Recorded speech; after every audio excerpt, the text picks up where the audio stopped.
Friends, welcome to my channel. எப்படி இந்த மாதிரி க்யூட்டாக ரோஸ் ஃப்ரேம் பண்ணலான்னு பார்க்கலாமா? ஒரு A4 ஷீட் சைஸுக்கு பேப்பர் எடுத்துக்கோங்க. 4 பக்கமும் ஒரு சென்டிமீட்டருக்கு கோடு போட்டுட்டு கார்னர்ஸ் மட்டும் கட் பண்ணி எடுத்துக்கலாம். இந்த மாதிரி கட் பண்ணதுக்கு அப்புறமா நான் மார்க் பண்ணுற மாதிரி 1 சென்டிமீட்டருக்கு மட்டும் மார்க் பண்ணிக்கோங்க. அதுக்கப்புறம் நான் எப்படி வரைகிறேன்னு பாருங்கள், அந்த மாதிரி வரைஞ்சிக்கோங்க. இதே மாதிரி மேலேயும் அந்த சைடு இதே மாதிரி நம்ம வரைஞ்சிக்கலாம். வரைஞ்சதுக்கப்புறமா நம்ம அதை மட்டும் கட் பண்ணி எடுத்துக்கலாம். இப்போ பாருங்கள், உங்களுக்கு இந்த மாதிரி இருக்கும். அதுக்கப்புறம் ஒரு ஸ்கேல் எடுத்து நம்ம கோடு போட்டிருக்கோம்ல, அது மேலே வச்சு இந்த மாதிரி ஃபோல்டு பண்ணிக்கோங்க. நீங்கள் கேன்வாஸ் ஷீட் சூஸ் பண்ணியிருந்தாலும் இதே மாதிரி ஃபோல்டு பண்ணிக்கோங்க. இந்த மாதிரி 4 பக்கமும் ஃபோல்டு பண்ணதுக்கப்புறம் நான் பேப்பரில் பண்ணியிருக்கிறதுனால நான் கையை வச்சு ஃபோல்டு பண்ணியிருக்கேன்.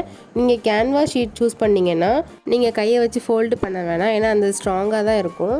இந்த மாதிரி ஃபோல்டு பண்ணதுக்கப்புறமா ஒரு சைடு மட்டும் இந்த மாதிரி மடிச்சு விட்டுக்கோங்க. அதே மாதிரி மேலேயும் ஃபோல்டு பண்ணி நான் எப்படி ஃபிக்ஸ் பண்ணுறேன்னு பாருங்கள். இந்த மாதிரி ஃபிக்ஸ் பண்ணிக்கோங்க. இதே மாதிரி 4 கார்னர்ஸ்லையும் ஃபிக்ஸ் பண்ணி கம் போட்டு அப்ளை பண்ணிக்கலாம். இப்போ நம்ம ஃப்ரேம் பண்ணிட்டோம். இப்போ நம்ம ரோஸ் பண்ணலாமா? பேப்பரை ரவுண்ட் ஷேப்பில் கட் பண்ணிக்கோங்க. கட் பண்ணிவிட்டு அந்த பேப்பர் பார்டரில் மட்டும் நம்ம டிசைனாக கட் பண்ணிக்கலாம்.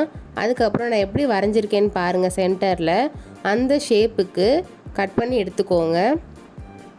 இந்த மாதிரி எல்லா இதையும் கட் பண்ணதுக்கப்புறமா ஒரு பேப்பரை மட்டும் எடுத்துகிட்டு இந்த மாதிரி கார்னர்லேருந்து சுருட்டிகிட்டே வந்தீங்கன்னா உங்களுக்கு ரோஸ் மாதிரி வந்துடும். அதுக்கே நீங்கள் கம் போட்டு அப்ளை பண்ணிக்கோங்க. இந்த ரோஸ் எப்படி பண்ணணும்னு ஃபுல் வீடியோ நான் ஆல்ரெடி போட்டிருக்கேன். கீழே டிஸ்கிரிப்ஷனில் லிங்க் கொடுத்துருக்கேன், செக் பண்ணி பார்த்துக்கோங்க. இப்போ நம்ம ரோஸ் எல்லாம் ஃபோட்டோ ஃப்ரேமில் ஃபிக்ஸ் பண்ணதுக்கப்புறமா அதை நீங்கள் கம் போட்டு அப்ளை பண்ணிக்கோங்க. க்யூட்டான ரோஸ் ஃப்ரேம் ரெடி ஆயிடுச்சு. நீங்கள் வாலில் ஹேங் பண்ணணுன்னா பின்னாடி த்ரெட்டு மாதிரி ஒட்டிக்கோங்க, இல்லைனா ஃபோட்டோ ஃப்ரேம் மாதிரி கூட வச்சுக்கலாம். இந்த ஃபோட்டோ ஃப்ரேம் உங்களுக்கு பிடிச்சிருக்குன்னு நினைக்கிறேன். மறக்காமல் லைக் அண்ட் சப்ஸ்கிரைப் பண்ணுங்கள். பாய்.